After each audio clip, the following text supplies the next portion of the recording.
référendum sur la souveraineté du Québec s'en vient prochainement. Pour vous, est-ce que le choix va être facile ou difficile? Bon, pour moi, je veux dire, le choix, d'après moi, il ne sera pas tellement difficile. Mon idée est pas mal faite là-dessus. Je serais contre la séparation du Québec avec le Canada. Pour plusieurs raisons, dont une, je suis un Canadien anglais de naissance, malgré que j'ai toujours travaillé en français. Pour d'autres raisons aussi, j'aime mon pays. Je pense que c'est un des plus beaux pays au monde, sinon le plus beau. Alors, je vois pas pourquoi que je me séparais du Canada pour faire un petit pays de la province de Québec. Le référendum sur la souveraineté du Québec s'en vient prochainement. Pour vous, est-ce que le choix va être facile ou difficile à faire? Plutôt facile. Oui. Disons que, à date, je suis satisfaite du gouvernement québécois. Et puis, à ce moment-là, je me dis que ça vaut la peine d'essayer, de faire un choix même définitif. Je pense que pour moi, ça va être un choix facile. Je pense que depuis à peu près 15 ans que j'observe un peu la scène québécoise et la scène canadienne, quand on a vu, par exemple, en 70, qu'est-ce qui s'est passé? Quand on regarde seulement la campagne électorale fédérale où on nie l'autodétermination aux Québécois, je pense en tout cas pour moi, ça va être facile de choisir. Je pense qu'il va être bien difficile. Parce que les personnes sont peut-être pas assez informées sur la question. Il est rare qu'une nation ait à choisir son pays. Habituellement, notre pays nous est donné par l'histoire et par nos parents. Et pourtant, très prochainement, comme Québécois, nous aurons à choisir notre pays. Car la question va nous être posée, voulez-vous demeurer Canadien ou voulez-vous devenir Québécois, souverain? Le document que vous allez voir ne veut pas être un document partisan.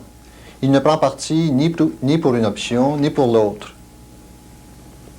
Au fait, en présentant des extraits d'un débat politique tenu au Cégep en avril dernier, et en donnant la parole à des citoyens de tendances diverses, il vise à faire réfléchir. Où en sommes-nous par rapport à cette question? Quel est l'état de notre information? À quels arguments sommes-nous plus sensibles? Et plus généralement, qu'est-ce qui nous arrive comme citoyens et comme peuple au moment de faire ce choix politique important?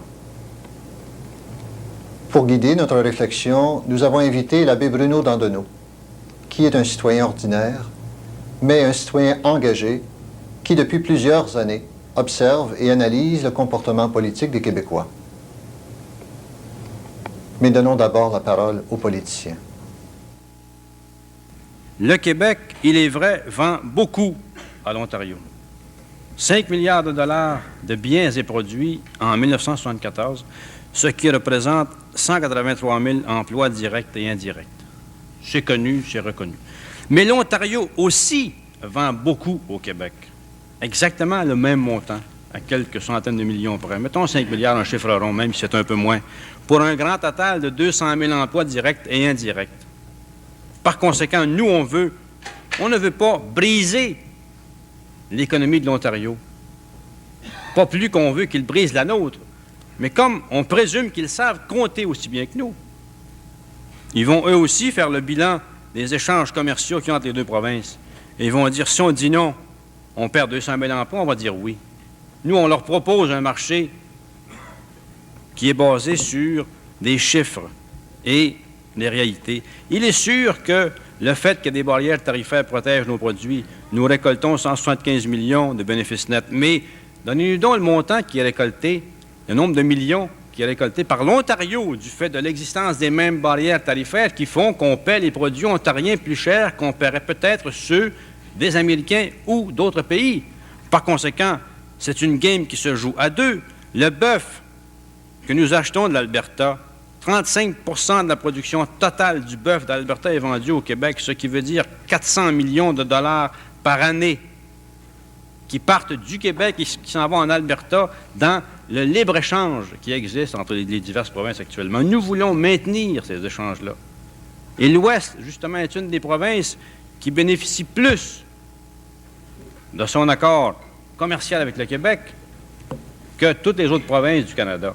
Nous voulons maintenir ces échanges-là, et ça s'appelle l'association économique. Nous voulons maintenir les échanges avec les maritimes, avec l'ensemble des provinces. Nous voulons qu'il y ait tout simplement la libre circulation des biens. Ça s'appelle l'association économique.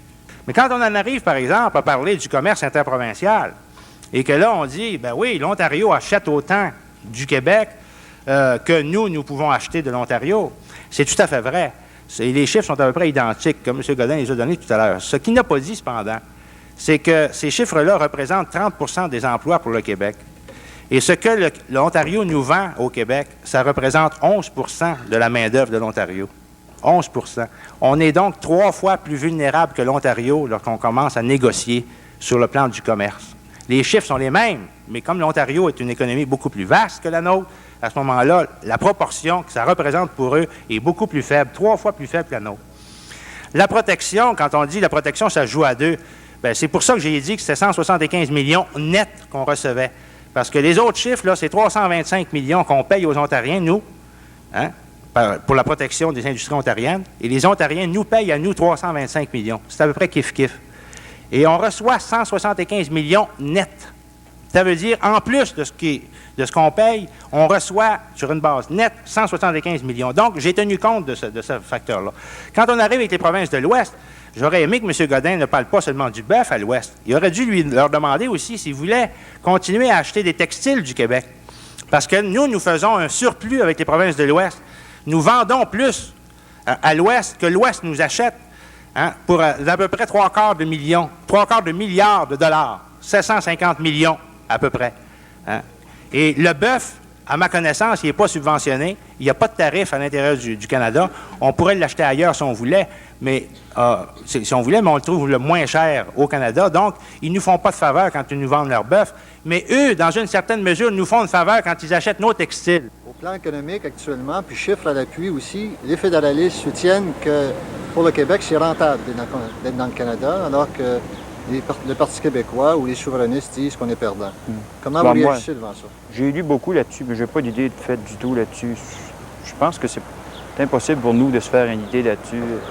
On lit l'option d'un gouvernement, soit des fédéralistes, puis ça a bien du sens. Si on regarde du côté de la province, ça a encore bien du sens. Il faudrait réellement être économiste pour décider. Je pense pas que le choix va se faire avec les chiffres. Les personnes bien informées sur l'aspect financier de la question peuvent porter un jugement, mais les autres qui ne sont pas suffisamment, ils sont un petit peu inquiets. Je crois. Toutes les personnes qui, de loin ou de près, soutirent, on parle de bonnes personnes âgées, dans l'actuel, il y a beaucoup de programmes envers eux pour les faire accepter ou les faire comprendre le pourquoi, le pour ou le contre de la séparation, et ainsi de suite. Ces gens-là sont inquiets. Ils sont inquiets par rapport que, d'abord, plusieurs d'entre eux, bonne partie, vivent de ce chèque qui, pour eux, est une importance vitale, capitale, pour la survie. Puis seulement jusqu'où que le Québec, après faire une rupture, qu'on va pouvoir récapituler tout ou ramasser ou avoir l'équivalent de sécurité qu'ils ont présentement. Moi, je pense que c'est très difficile de se prononcer, d'abord parce que nous autres, on n'est pas des spécialistes. Je veux dire, nous autres, là, les gens là, de la base, je pense qu'on n'est pas des spécialistes. Puis, à ce moment-là, il devient difficile pour nous autres de se prononcer par rapport à ça. Qu'est-ce que je trouve dommage, par exemple, c'est que, finalement, celui qui va remporter, ça va être celui qui va avoir su gagner la confiance des gens. Et je suis peut-être pas sûr que c'est finalement cette option-là qui va être la vraie option. Monsieur Dandonneau, on vient de le voir. Un citoyen ordinaire qui veut connaître un peu les conséquences économiques de la souveraineté association n'est pas au bout de ses peines. Vous, comment réagissez-vous devant la guerre des chiffres? C'est une guerre et les affirmations sont fortes. Pour certains, la souveraineté association, c'est le Québec en faillite. Et pour d'autres, l'autre extrême, c'est que dans 15 ans, le Québec aura un des plus hauts standards de vie du monde. Ou d'autres affirmations qui sont grosses aussi. Par exemple, le Canada anglais ou le gouvernement fédéral n'acceptera pas de négocier. Et d'autres disent, bien sûr, c'est de la stratégie. Une fois le référendum passé, il va négocier. Comment se situer? Bien, ces affirmations-là, qui sont globales et contradictoires, et puis par des citoyens qui ne sont pas nécessairement mal intentionnés, mais qui sont peut-être parfois trop convaincus de leur option, nous font prendre conscience qu'il y a des choix. Ça, c'est sûr.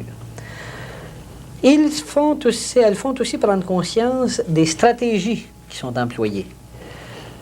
Par exemple, on peut dire, je crois, que les fédéralistes tendent à faire ressortir la peur du risque, du changement, vont un petit peu voiler ou amenuiser les possibilités qui sont offertes. Tandis que les souverainistes vont davantage sécuriser, vont faire ressortir, cacher des risques, ou vont faire ressortir des possibilités, là aussi peut-être, qui ne vont pas de soi.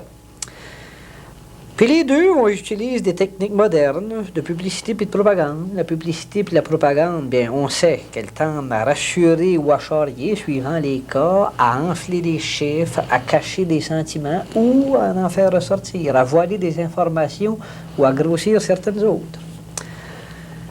La véritable information, elle, ne craint pas de mettre tous les faits et les aspects pertinents sur la table, puis de noter qu'il y a des impondérables, puis qu'il y a des risques, puis qu'il y a des options à prendre. Alors, elle va laisser davantage aux citoyens de latitude dans son choix, elle va le laisser assumer ses risques et elle va enfin faire confiance à son jugement.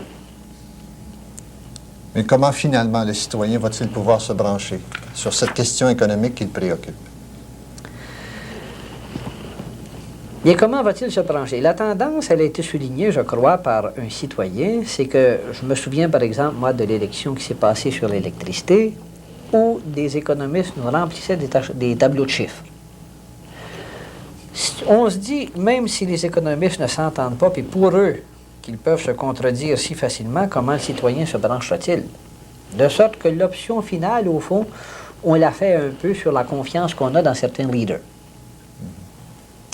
Mais dans une question comme celle-ci, elle est différente de celle de l'électricité. Nationaliser une industrie, le pouvoir peut plus facilement le remettre à l'entreprise privée si ça ne va pas. On prend la Grande-Bretagne, ça s'est fait couramment, ici le cas de Petro-Canada, etc. Mais quand le phénomène de souveraineté association sera embranché, ce sera beaucoup plus difficile de revenir en arrière. C'est pourquoi, dans une consultation comme celle-là, il faut que le citoyen prenne ses distances des leaders, en sachant bien qu'ils vont changer, et essayer de recourir à certaines informations plus objectives. Il va la reconnaître, je pense, mais quand elle est plus dénuée de propagande, quand elles font ressortir les différents éléments, des pour, des contre, et à ce moment-là, il assumera lui-même ses risques, parce que toute option comporte des risques, puis il faut les assumer dans la vie. Que ce soit dans le mariage, ou que ce soit dans l'éducation des enfants, ou dans les affaires, il y a toujours des risques à prendre. Jamais les situations ne sont parfaitement claires. C'est pour ça que quand on tend à nous donner des réponses absolues, parfaitement claires, je pense qu'il faut se méfier. Autrement dit, même s'il y a des risques, il faut savoir choisir quand même. Il faut savoir choisir. Mais par exemple, quelles sont nos possibilités économiques devant l'Ontario? Là aussi, les affirmations sont sont fortes. On va dire, par exemple, pour s'affirmer devant l'Ontario, qui a été favorisé par le pacte confédératif, il nous faut la souveraineté association. D'autres vont dire, si cela arrive, l'Ontario se tourne vers les États-Unis et c'est presque une faillite économique pour le Québec. Bon, c'est vrai, il se peut que la souveraineté association nous permette plus d'autonomie et de progrès économique.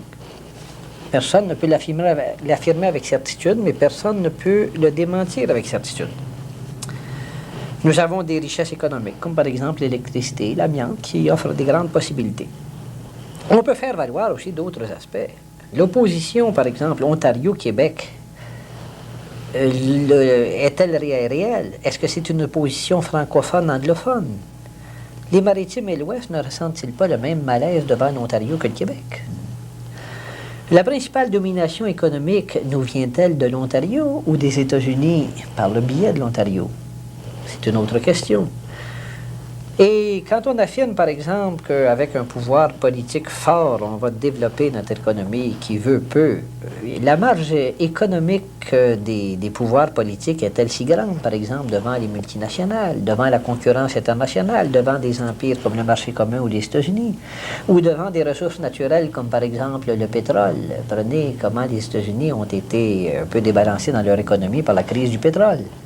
Ça veut dire que la marge du pouvoir politique reste tout de même à pondérer.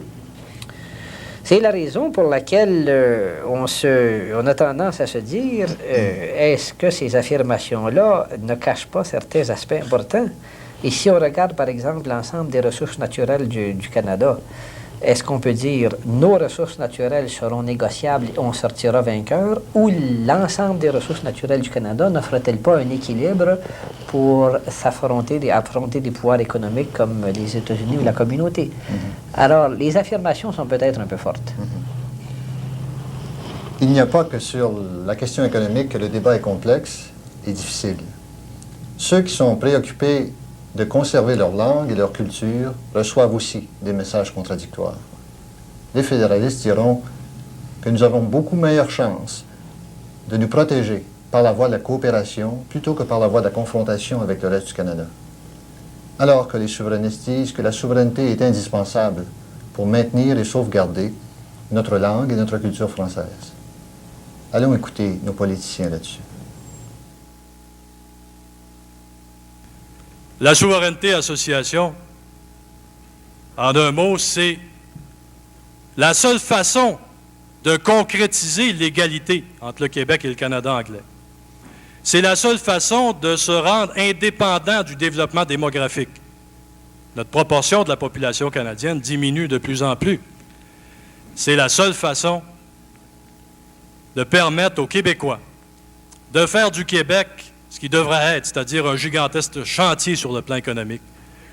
Un peuple qui est axé vers l'égalité des chances. Et ça, c'est seulement notre outil national, notre gouvernement du Québec qui va pouvoir établir un peu plus de justice dans la société, un peu plus d'égalité entre les classes sociales, entre les sexes, entre les différents groupes qui composent la société québécoise. La souveraineté association, c'est essentiellement réaliser ce que les Québécois ont toujours cherché au travers de tous les régimes, mais qui n'ont jamais été capables d'affirmer parce que l'occasion ne leur en était pas donnée. Ce qu'on propose aux Québécois au référendum, c'est d'arrêter, comme le font les apôtres du fédéralisme renouvelé, d'essayer de proposer quelque chose que les autres peuvent accepter. Il faut dire pour une fois pour toutes qu'est-ce qu'on veut, qu'est-ce qu'on a besoin, quelles sont nos aspirations. Et une fois qu'on l'aura fait, il n'y a rien qui résiste à la volonté d'un peuple. Le fédéralisme que nous proposons s'inscrit, lui, dans une perspective de changement, non pas par une confrontation fausse et truquée, mais dans une perspective d'un consensus qui se développe graduellement dans l'ensemble même du Canada pour des changements nécessaires, qui sont de jour en jour plus nécessaires à cause de l'évolution politique, sociale et économique, non seulement du Québec, mais de l'ensemble canadien tout entier.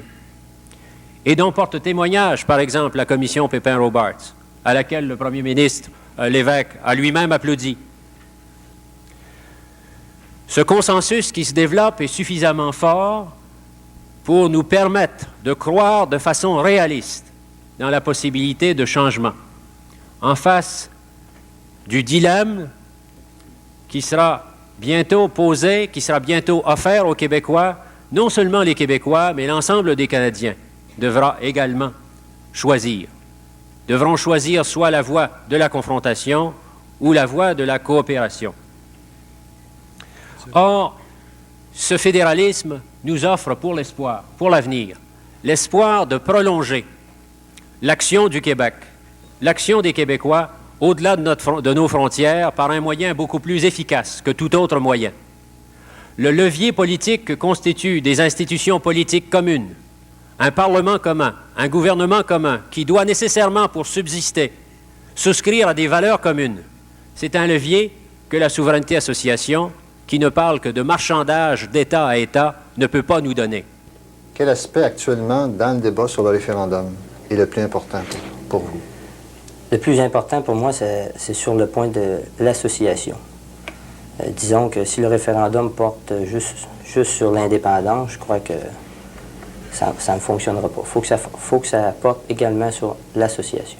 L'aspect de la langue, de la culture, c'est celui-là qui est important. Moi, je pense que l'aspect le plus important, c'est définitivement l'aspect économique. Vous savez, dans le commerce dont je milite, je travaille, on se dérange énormément. Vous savez que c'est pas sans savoir qu'une séparation va enchaîner comme une chaîne de magasins, comme on dit, nous autres. Ça enchaîne beaucoup de capitaux présentement, que les actionnaires, qu'on veuille pas, ne sont pas là non plus pour perdre de l'argent. C'est sûr que l'indépendance du Québec, c'est une question importante. Il y a aussi la survie du Québec au point de vue financier. C'est beau d'être indépendant, mais si on crève de faim, est-ce qu'on va être plus riche? Est-ce qu'on va être mieux? Monsieur Dandonneau, ceux pour qui la langue et la culture française sont importantes à maintenir se font dire par les souverainistes que la souveraineté est indispensable pour maintenir notre culture et notre langue, alors que les fédéralistes affirment que c'est par la coopération avec les autres Canadiens et non par la confrontation qu'on a meilleure chance de nous épanouir. Comment vous réagissez devant cette opinion différente? Là encore, je crois qu'on doit calculer les effets de publicité et de propagande, ou de gens trop convaincus, comme on le disait, qui outrepassent un peu la mesure. Il y a des affirmations qui tendent à s'imposer. Est-ce que, par exemple, devant notre langue, on doit absolument, pour la sauvegarder, en arriver à la souveraineté association? Il y a des choses certaines, évidemment. D'abord, les anglophones ne voient pas la démocratie de la même façon que nous. Ils la voient surtout en termes de nombre. Pour eux, il y a 22 millions de Canadiens qui tous ont voix égale en démocratie. Ils ne voient pas en termes de nation. Tandis que pour nous, dans tous les débats sur la question du statut spécial du Québec, etc., on voit un peu la démocratie en termes de nation. Le Québec, qui représente le monde francophone, qui aurait voix égale devant le monde anglophone. Ça, c'est une vision des choses. Historiquement aussi, on doit accepter, ou enfin comme des faits, qu'il y a eu des tentatives d'assimilation de notre culture tout au long de notre histoire, c'est évident. Que le véritable pouvoir politique a été surtout au Canada anglais. Avant l'acte d'union, par exemple, on avait le nombre, mais on n'avait pas les institutions. C'était le conseil législatif avec le gouverneur qui, en toute fin pratique, avait le gros bout du bâton. Tandis qu'après la Confédération, on avait davantage des institutions, mais on n'avait plus de nombre. On est devenu 9 provinces anglophones contre une francophone. Il est vrai aussi que les garanties culturelles n'ont pas toujours été respectées. Ça rappelle les écoles du Manitoba, le fait français au Manitoba, ou les écoles, par exemple, séparées en Ontario en 1917. Et on sait aussi que depuis au moins une cinquantaine d'années, les pouvoirs des provinces, même dans des champs de leurs compétences, sont considérablement rognés par le pouvoir fédéral, qui a été dominé, évidemment, par le jeu du nombre, par les anglophones. Et un pouvoir qui domine tend à s'imposer. C'est vrai pour les anglophones, ça a été vrai pour la France au Maroc ou en Algérie ou ailleurs, enfin, c'est vrai partout. C'est l'impérialisme. Bon, alors l'affirmation dans ce cas-là qu'il faut la souveraineté association pour affirmer notre culture pourrait avoir une part de vérité. Mais on peut mettre aussi d'autres éléments dans la balance. Par exemple, la loi 101 ne tend-elle pas à prouver qu'on peut se donner des législations, des instruments pour affirmer et promouvoir notre culture et en obtenir le respect? Le mouvement en Occident de décolonisation ne s'étend-il pas aussi au Canada et à ses parties composantes, même parfois aux autres ethnies? Le nouveau partage des pouvoirs sera-t-il possible? Et puis, est-ce qu'il se pose sur la base francophone-anglophone? On voit comment, dans le débat depuis une dizaine d'années, par exemple, des provinces comme l'Alberta ou d'autres provinces sont sensibles à ces aspects-là.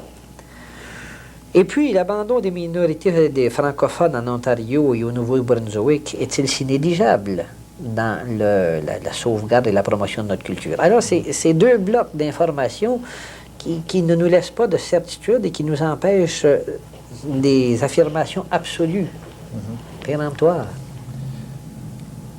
Le référendum aussi est pour plusieurs qui sont préoccupés d'égalité sociale, de répartition des richesses, l'occasion d'attendre quelque chose de neuf. Et là aussi, les messages sont différents, sont même opposés, sont contradictoires. Les fédéralistes affirment que c'est par notre appartenance au Canada qu'on collabore à aplanir les disparités régionales. Et les gens du Parti québécois nous disent que seul un Québec souverain peut formuler une véritable politique d'égalité sociale. Sur ce plan-là aussi, comment s'ajuster? Là aussi, il y a du vrai dans les deux affirmations, puis elles sont sans doute trop globales. Parce que, bon, supposons que je vise, moi, une plus grande socialisation. Bien, dans la socialisation, il y a deux grands régimes. Il y a le socialisme d'État, le type soviétique ou chinois, où les moyens de production sont raflés, sont étatisés.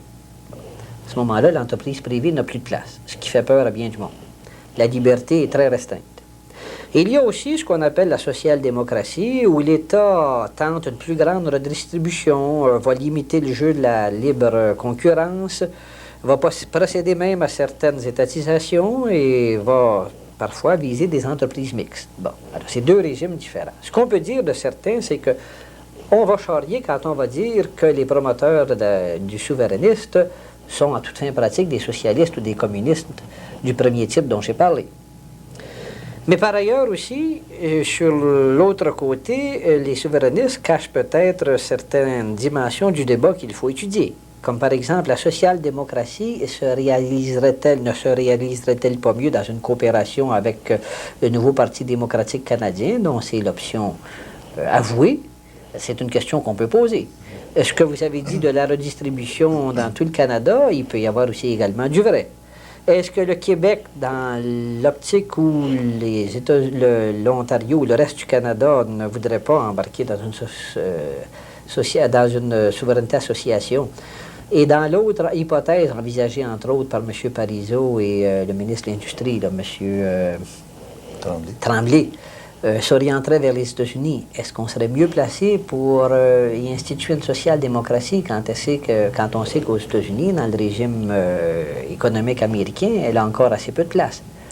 Ce sont tous des éléments qu'il faut mettre sur la table. Finalement, en vue d'arriver à un choix éclairé pour le référendum, est-ce qu'il est réaliste d'attendre une information objective? C'est possible. Si les citoyens qui savent que l'option qu'ils vont prendre est à conséquence à longue échéance très importante, si les citoyens se structurent, il va certainement y avoir des professeurs d'université, des journalistes, des gens compétents qui vont bien faire ressortir les deux côtés de la médaille, comme on pourrait dire.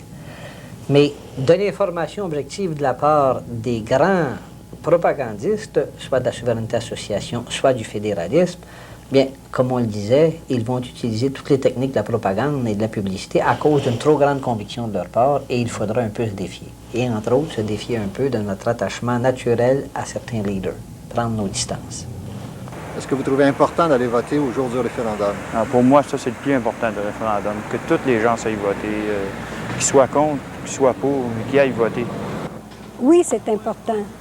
Mais je suis certaine que les personnes qui ne sont pas assez informées n'iront pas voter. Ça me ferait un immense devoir d'aller voter et prendre position lors de ce référendum. Est-ce que vous trouvez important d'aller voter le jour du référendum? Oui, je trouve que c'est très important. C'est comme n'importe quelle élection. Je crois que chaque individu, faut qu'il fasse son droit pour aller voter. Puis moi, je suis en faveur de ça, aller voter, puis je vais y aller d'ailleurs. Est-ce que vous trouvez important d'aller voter au jour du référendum? Oh, essentiel. Trouvez-vous important d'aller voter au jour du référendum? Je trouve ça très important. C'est l'avenir d'un pays.